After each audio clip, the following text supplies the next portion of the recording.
The wind in the French desert village did not whistle, it scraped.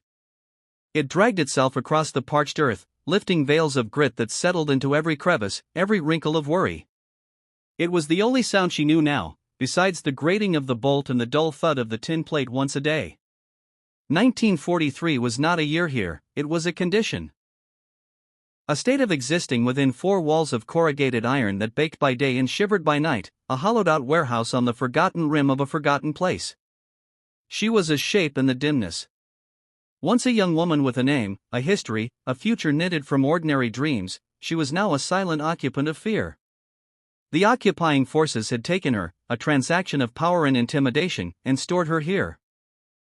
Guarded by weary, grim-faced soldiers, her world had contracted to the square of dirt floor she sat on, the rhythm of her own breath, and the terrifying expanse of the night sky she could glimpse through a cracked pane high above. She survived on a thin gruel of silence, exhaustion, and a dwindling hope that had no object. She was waiting, but she did not know for what. For a question to be asked?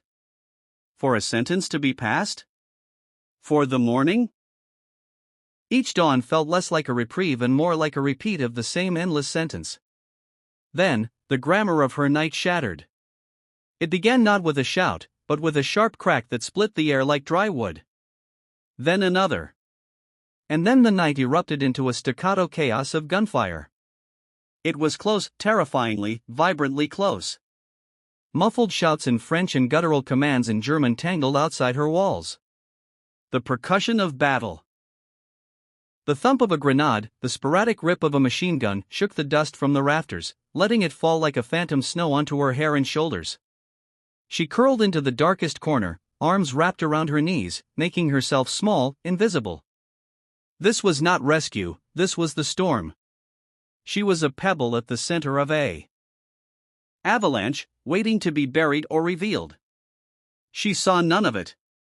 No heroic silhouettes in the doorway, no fleeting glimpses of liberators. Only its consequences seeped into her prison. The smell of cordite and dust. A new, sharp scent of blood on the air. The awful, echoing silence that followed, heavier and more profound than any noise. It was a silence that rang. When the door finally opened, it was not kicked in.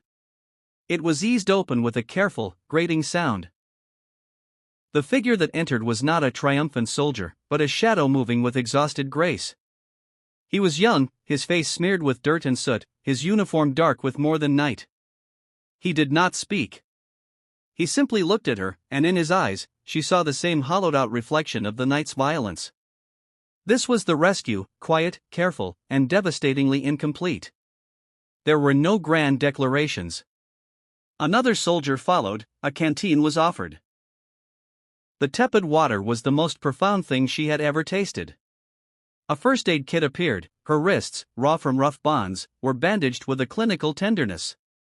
Words were sparse, murmured in a French that was soft and regional. Tout va bien. Dousement.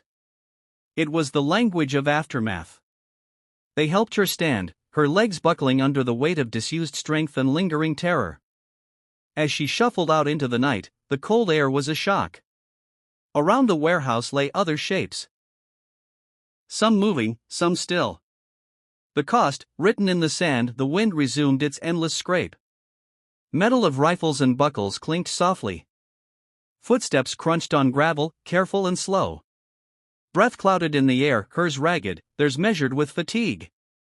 This was the symphony. There was no music of victory, only the raw audio of survival. The weight of war was not a metaphor. It was in her bones, in the slump of her rescuer's shoulders, in the dust that settled irrevocably on skin and on the coarse fabric of her dress. This was not a story of victory. Victory belonged to maps and headlines. This was a story of endurance. Her endurance in the warehouse. The soldier's endurance through the firefight. The bleak, shared endurance of walking away from a scarred place into an uncertain dawn. It was the fragile thread of persistence that outlasts the blast.